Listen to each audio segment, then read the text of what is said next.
Hi, it's your food seductress, Chef Ilona Daniel, and today it's time for another foodamental session, and we're going to explore what it takes to make a really good loaf of white bread. And to do that, we've enlisted the help of bread maker extraordinaire, John Dale, and we're here in his bakery today, Breadworks here in Charlottetown.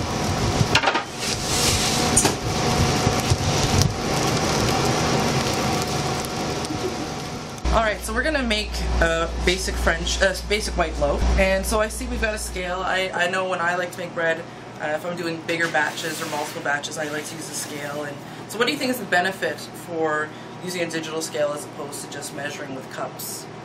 Well, because every cup of flour is a different weight, so we weigh everything so that you're exact, and if there's a problem, we can discount the amounts, at least. It's the weight and the temperature is the important thing. And I'm sure it will make it a little more consistent when you actually weigh. Right, it's always the same, and you can say how many loaves of bread do I want, and go from there. So you typically will use fresh yeast here in the bakery, but we're going to use just regular yeast that you'd be able to get at the grocery store. Yeast we can get. Okay, so let's get started. For soup, you're going to use 1 kilo of flour.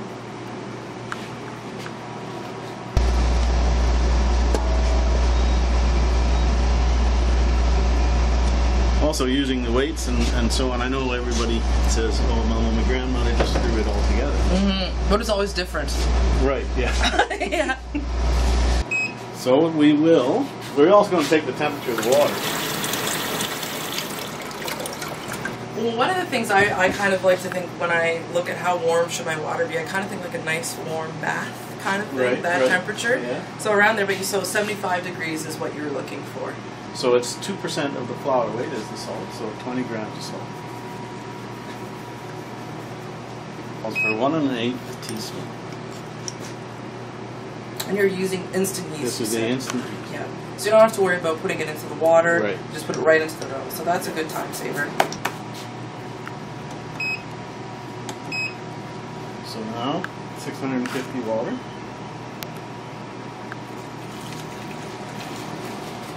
So tell us a little bit about gluten and what happens and how does that contribute to making a good loaf of bread? Well, the gluten gives you the strength for the dough to rise. So when the fermentation occurs, it creates the gases which rise the bread, and if it's strong enough, then you'll get the nice rounded loaf of bread. So what happens is this gets 6 30-minute rest periods. So every 30 minutes, we're going to fold that 25 times. Okay. So it's kind of a great recipe. So if you're maybe doing some chores around the house, make your dough, go vacuum, and do some folds. Yeah. So this is our mixture. This is our basic white bread. That's pretty easy. Yeah. Now we're creating the gluten. They're not creating the gluten, but strengthening the gluten. This is our first fold. So after 30 minutes, you can see it's just a rough-looking dough. And do this 25 times. This is giving it gluten and strength, so later on it'll have the strength to rise and produce a beautiful, flavorful loaf. Yeah, it's about I really see there's a lot of patience and it's attention to detail. Yes. Yeah. Put that there so we know. So it's 30 minutes each fold, and how many times are we going to do that folding process? 6 times. Okay. So that's 3 hours. Then when we divide it, we'll divide it then, and we're going to divide another dough now, but it goes into a pre-shape, and then that relaxes for another 15 minutes, and then it's shaped. Okay, perfect. And then about 45 minutes before it's baked. Okay, sounds good. So this is the first fold, and this is the last fold. This is the 6th. Here the gas is in there. Yeah. And even the color of the dough even changes. Your hands in it, always.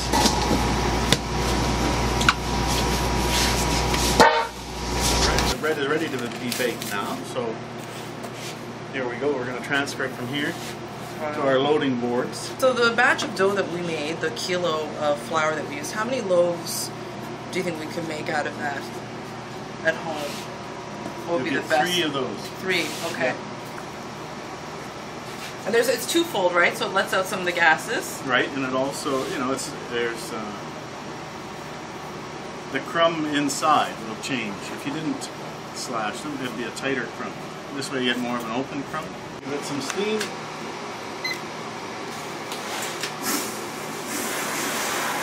Okay, so we're just going to wait now, impatiently I guess, until the bread is done.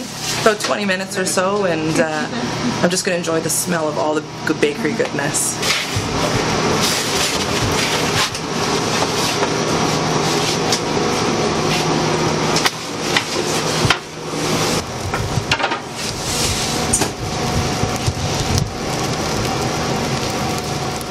Well, thanks, John. This has been amazing. Thank you so much for sharing your secrets. Thank you very much. And yeah, and I think if you're in a rush, you don't feel like making bread, I think we can come see you and you'll take care of us. We'll look after you. Awesome. Do you want that one? Yes, I think I'm gonna. Yeah, I'm gonna eat this with lots of butter, I think.